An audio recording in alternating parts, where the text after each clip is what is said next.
Talk Talk. Hai, salam kenal. Gimana kabar kalian?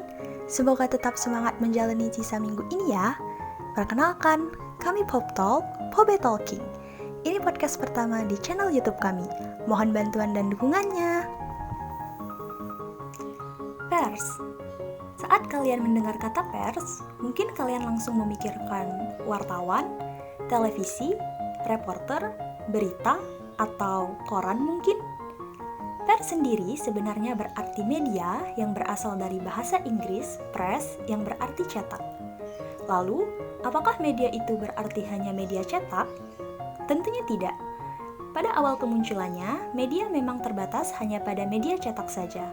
Namun, seiring perkembangan teknologi dan informasi, ragam media kemudian meluas. Muncul media elektronik seperti audio, audiovisual, sampai internet. Pers sendiri tidak pernah lepas dari kata jurnalistik. Jurnalistik merupakan suatu aktivitas dalam menghasilkan berita maupun opini, mulai dari perencanaan, peliputan dan penulisan yang hasilnya disiarkan pada publik atau khalayak pembaca. Nah, dengan demikian, pers adalah sarana atau wadah untuk menyiarkan produk-produk jurnalistik. Selain itu, perjalanan pers ternyata sangat panjang hingga sampai saat ini loh. Dimulai dari perkembangan pers di dunia hingga perkembangan pers di Indonesia. Pers di dunia muncul pertama kali pada masa Romawi pada zaman pemerintahan Gaius Julius Caesar di tahun 100 sampai dengan 44 sebelum Masehi. Gaius Julius Caesar sendiri kini disebut sebagai Bapak Pers Dunia.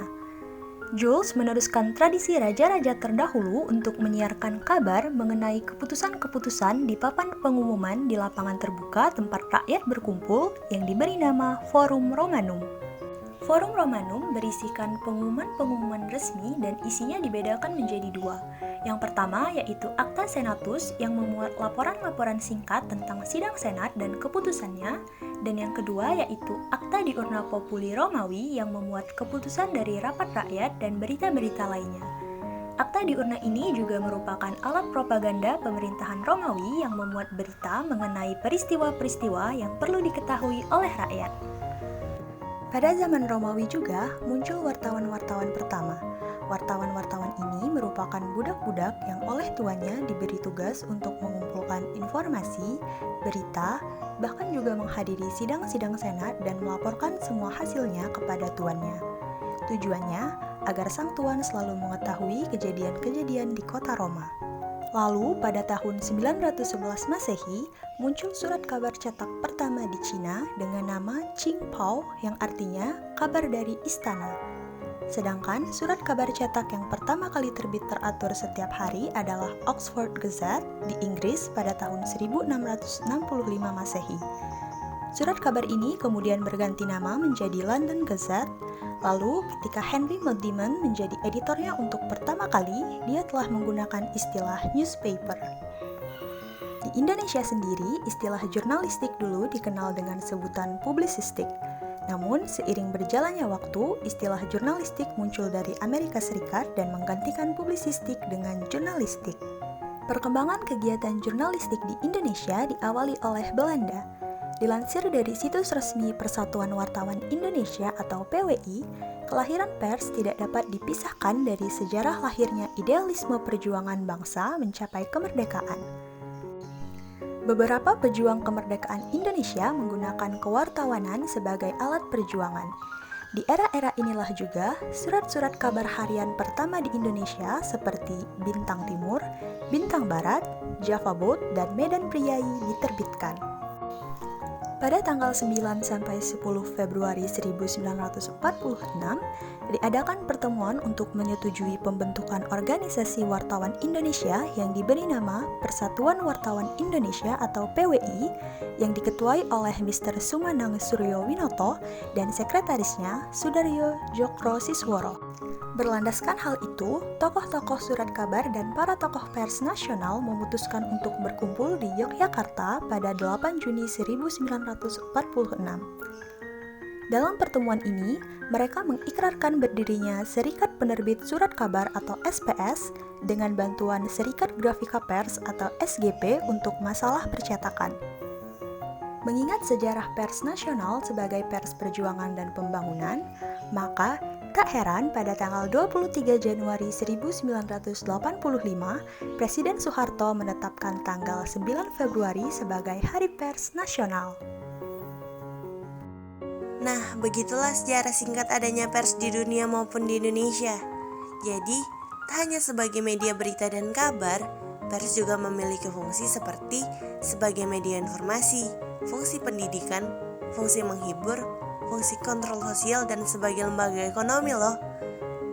Selain itu, pers juga memiliki ciri-ciri diantaranya yang pertama, dapat menerbitkan informasi dan berita dengan teratur dan periodik. Kedua, dapat menyebarkan berita atau informasi kepada khalayak dengan sasaran heterogen.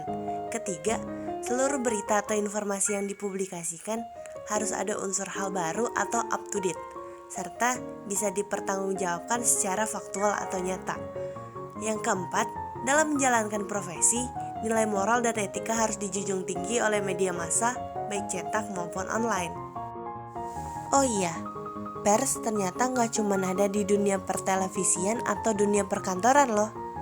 Pers ada juga di dunia kampus atau yang biasa dikenal dengan istilah pers mahasiswa atau persma.